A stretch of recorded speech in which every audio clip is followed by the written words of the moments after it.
Welcome to business मॉकर। मेरा नाम अभिषेक है और आज की बिजनेस न्यूज में हम बात करेंगे जोमेटो की, जोहो की, इन्फोसिस की और टेस्ला की। लेकिन सबसे पहली बिजनेस न्यूज है वोडाफोन आइडिया की। वोडाफोन आइडिया ने एक पिटीशन डाली है और ये अमेंडेड पिटीशन है, यानी कि पिटीशन को फिर से सुधार करके डाला गया है, क्योंकि कंपनी क्या कह रही है कि एजीआर ड्यूज पर इंटरेस्ट और पेनल्टी को माफ करने की बात कर रही है। एक्चुअली पहले ही पिटीशन फाइल किया गया था जिसमें सिर्फ ड्यूज के रिकैलकुलेशन की मांग की गई थी, लेकिन अब वोडाफोन आइडिया ये कह रहा है कि 2019 के जजमेंट में ये जो ड्यूज हैं उनको रोक दिया गया था। मतलब समझाता हूं आपको क्या है। देखिए क्या हुआ था 2019 में कि सुप्रीम कोर्ट ने एक नंबर दे दिया था कि इतने ड्यूज हैं, लेकिन अब डीओटी उसको रिकैलकुलेशन करने की मांग कर रहा है कि उसको फिर से रिकैलकुलेट किया जाए। तो वोडाफोन आइडिया कह रहा है कि उस पे तो कोर्ट ने पहले ही ऑर्डर दे दिया है, तो फिर आप उसको रिकैलकुलेट या फिर कुछ और चेंजेस की मांग नहीं कर सकते। देखो मैं आपको थोड़ा पास्ट बता देता हूं। डीओटी ने FY17 के लिए 5,606 करोड़ रुपीस का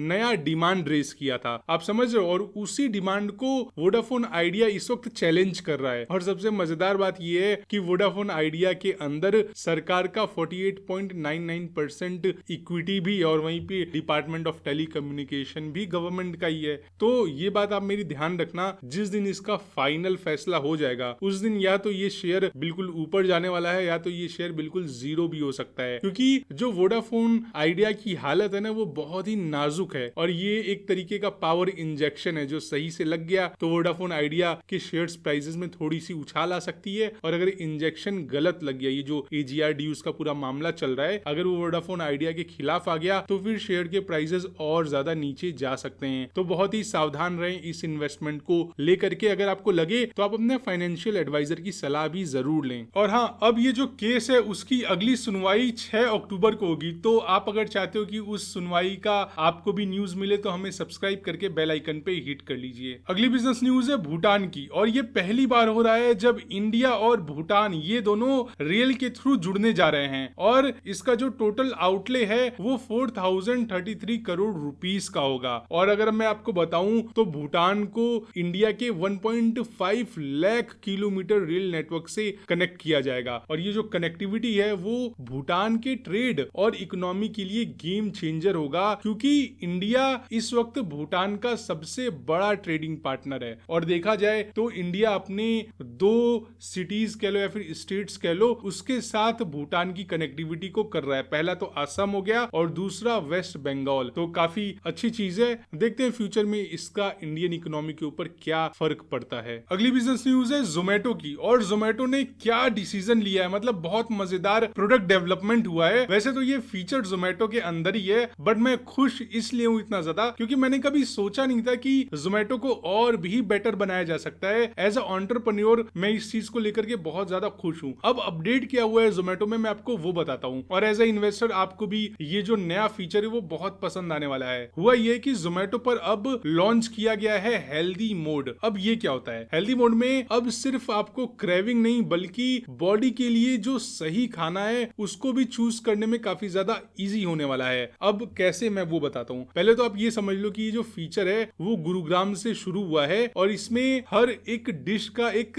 हेल्दी स्कोर दिखाया जाएगा। हेल्दी स्कोर के अंदर जैसे प्रोटीन कितना है किसी फूड में, कार्ब्स कितना है, फाइबर, माइक्रो न्यूट्रिएंट्स और कैलोरीज तक का ब्रेकडाउन आपको मिलेगा। और ये एक AI बेस्ड फीचर है, और साथ ही साथ जो फाउंडर हैं दीपेंद्र गोयल, उनका ये कहना है कि ये जो मोड है वो इतना ज्यादा स्ट्रिक्ट है कि प्रोफेशनल एथलीट्स भी इस पर रिलाई कर सकते हैं। और देखते हैं फ्यूचर में ऐप के ऊपर क्या इंपैक्ट पड़ता है, लोगों को ये फीचर पसंद आता है या नहीं आता है। बट कमेंट सेक्शन में आप बताओ आपको ये फीचर पसंद आया या फिर नहीं। और हाँ, ये जो स्टेप है वो जोमेटो के mission better food for more people को और रियल बनाता है। ये इनका मिशन है जिसका नाम है better food for more people. बाकी एक चीज और देखते हैं स्विगी कब कॉपी करता है जोमेटो को, क्योंकि उनका काम ही है कॉपी करने का। मैंने स्विगी पे एक केस स्टडी भी बनाई थी। बेसिकली वो न्यूज था, बट वो बहुत लंबा न्यूज था स्विगी के ऊपर, जिसमें हमने स्विगी के पूरे मॉडल को डिस्क्राइब किया था। ऊपर आई कार्ड पे लिंक है जिसका थंबनेल भी है, Swiggy copy paste business model. अगली बिजनेस न्यूज है वंदे भारत से रिलेटेड। बेसिकली ये जो न्यूज है इसमें आप रेलवे के स्टॉक्स को भी एनालाइज कर सकते हो। न्यूज ये है कि यूपी को अब 15वीं वंदे भारत एक्सप्रेस मिल रही है, और ये जो 15वीं वंदे भारत एक्सप्रेस एक्सप्रेस है वो लखनऊ जंक्शन से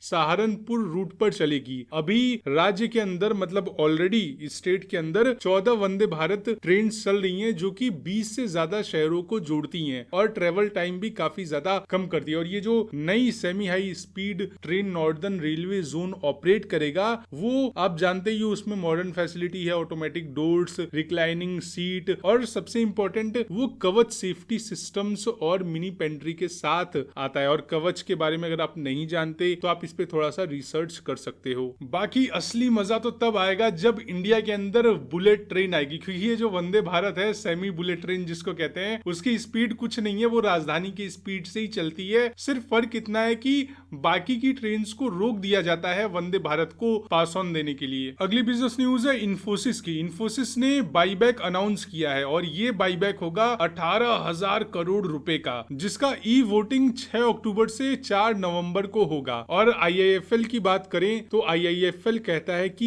ये बाईबैक 26% के प्रीमियम पे होगा। और सबसे इंपॉर्टेंट चीज ये है कि सेबी अब टेंडर ऑफर रूट को यूज करेगी, न कि ओपन मार्केट रूट को। अब ये क्या होता है मैं वो समझाता हूँ, काफी इंटरेस्टिंग है तो बहुत ही ध्यान से समझिएगा। देखिए 2 रूट से बाईबैक्स होते हैं। पहला तो ओपन मार्केट। अब ओपन मार्केट में क्या होता है, कंपनी अपने शेयर्स खुद ही स्टॉक मार्केट से धीरे धीरे खरीद लेती है और इसमें प्राइस क्या होता है वो डेली मार्केट के हिसाब से होता है जो फिक्स्ड रेट होता है। वहीं पे इसमें एक चीज और होती है कि इन्वेस्टर को कभी पता ही नहीं होता कि कंपनी उसके शेयर्स खरीदेगी या फिर नहीं। लेकिन वहीं पे जो दूसरा रूट है जो कि इन्फोसिस लेने जा रहा है वो है टेंडर ऑफर बाईबैक का रूट। अब ये क्या होता है, इसमें कंपनी एक फिक्स्ड प्राइस अनाउंस करती है। जैसे कि इन्फोसिस का आप मान लो कि 1800 रुपए का प्राइस सेट किया गया, यानी कि एक शेयर 1800 रुपए में इन्फोसिस बाईबैक करेगा। तो फिर हर शेयर होल्डर को ये ऑप्शन मिलता है कि वो अपने कुछ शेयर्स या फिर सभी शेयर्स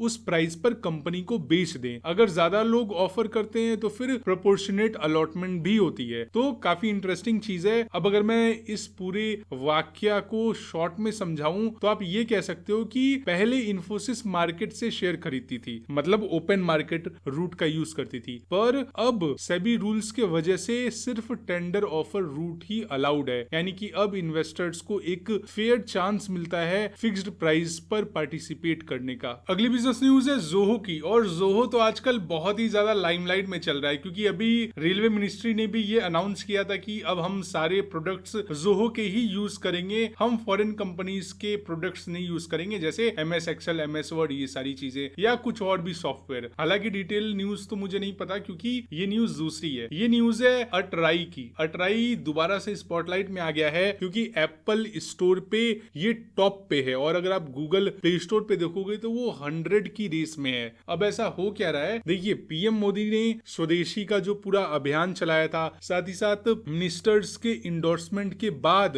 3 दिन के अंदर ही 3000 डाउनलोड से लेके 3.5 लाख तक डाउनलोड जंप कर गए। और इस ऐप के अंदर चैट्स, कॉल्स, स्टोरीज, चैनल्स और मीटिंग्स जैसे फीचर भी हैं और सारा का सारा जो डेटा है वो इंडिया के अंदर ही स्टोर होगा। वैसे तो मीडिया में कुछ भी लोग कहते जा रहे हैं, वो कह रहे हैं कि ये व्हाट्सएप का डायरेक्ट कॉम्पिटिटर है, बट अगर आप ध्यान से समझो तो ये जो ऐप है वो व्हाट्सएप का कॉम्पिटिटर नहीं है, ये ऐप स्लैक का कॉम्पिटिटर हो सकता है। व्हाट्सएप का कॉम्पिटिटर बनने में 2 सबसे बड़ी प्रॉब्लम्स आएंगी। पहला तो नेटवर्क इफेक्ट, क्योंकि आप व्हाट्सएप किसी को भी कर सकते हो, आपका हर दोस्त व्हाट्सएप पे, तो अगर आपका दोस्त कोई जोहो के प्लेटफॉर्म पे आए जो कि अटराई है तो आपको भी उस पे आना पड़ेगा। तो पहली प्रॉब्लम ये है। दूसरी problem end to end encryption की है। व्हाट्सएप बहुत ज्यादा सेफ और सिक्योर है, तो शायद मैं इतनी जल्दी इस प्लेटफॉर्म पे न जाऊं, क्योंकि आपको पता है मेरे सारे क्लाइंट्स, मेरे सारे फ्रेंड्स जो हैं वो सब व्हाट्सएप पे ही हैं। तो जब तक वो उस प्लेटफॉर्म पे नहीं आ जाते या फिर जब तक मैं उन लोगों को उस प्लेटफॉर्म पे नहीं लेते आता, तब तक हम व्हाट्सएप को नहीं छोड़ सकते। बट मैं ये चाहता हूं कि कोई ना कोई इंडियन ब्रांड जरूर आए जो व्हाट्सएप, फेसबुक और इंस्टाग्राम को टक्कर दे। अगली बिजनेस न्यूज है टेस्ला की। टेस्ला ने जुलाई के लॉन्च के सिर्फ 2 महीने बाद ही इंडिया के अंदर अपनी SUV मॉडल Y की डिलीवरी डिलीवरीज को शुरू कर दिया है। और ये जो एसयूवी है वो 2 वेरिएशंस में आती है। पहला तो RWD यानी कि रियर व्हील ड्राइव, ये आप मान लो उसका सस्ता वर्जन है जिसमें बेसिक फीचर्स मिलते हैं और इसकी प्राइस है 59.89 लाख रुपीस। और टेस्ला का जो दूसरा मॉडल है जिसका नाम है लॉन्ग रेंज RWD, ये 67.89 लाख रुपीस का आता है जिसमें 500 से 622 किलोमीटर तक का रेंज है। और अच्छी चीज ये है कि हर कस्टमर को फ्री में वॉल कनेक्टर मिलेगा। आप इसको ऑफिस में लगा लो या फिर घर पे लगा लो, जिससे आप आराम से टेस्ला को चार्ज भी कर सकते हो। दूसरी जो सबसे इंटरेस्टिंग चीज है वो ये कि मुंबई के BKC और दिल्ली एरियो सिटी में V4 सुपर चार्जर्स भी सेटअप किए गए हैं और इस सुपर चार्जर से सिर्फ 15 मिनट के अंदर ही 267 किलोमीटर तक का रेंज आपको मिल सकता है। साथ ही साथ टेस्ला ने दोनों सिटीज में एक्सपीरियंस सेंटर्स भी खोले हैं जहां पे आप टेस्ट ड्राइव ले सकते हो या फिर कुछ प्रॉब्लम है तो आप सपोर्ट भी ले सकते हो। तो ये जो फास्ट चार्जर वाली चीज है वो मुझे बहुत पसंद आई। सिर्फ 15 मिनट में 267 किलोमीटर अगर ऐसा हो जाए तो फिर हर कोई इलेक्ट्रिक व्हीकल्स पे शिफ्ट हो जाएगा। बाकी आप कमेंट सेक्शन में बताओ इसमें से कौन सा फीचर आपको सबसे बेस्ट लगा। और इसी के साथ बड़े ही दुख के साथ कहना पड़ेगा कि आज की बिजनेस न्यूज यहीं समाप्त होती है। कल फिर से इसी टाइम पे मिलेंगे, लेकिन 50 लाइक्स करवा दो यार जल्दी से। Bye bye, take care, Vande Mataram.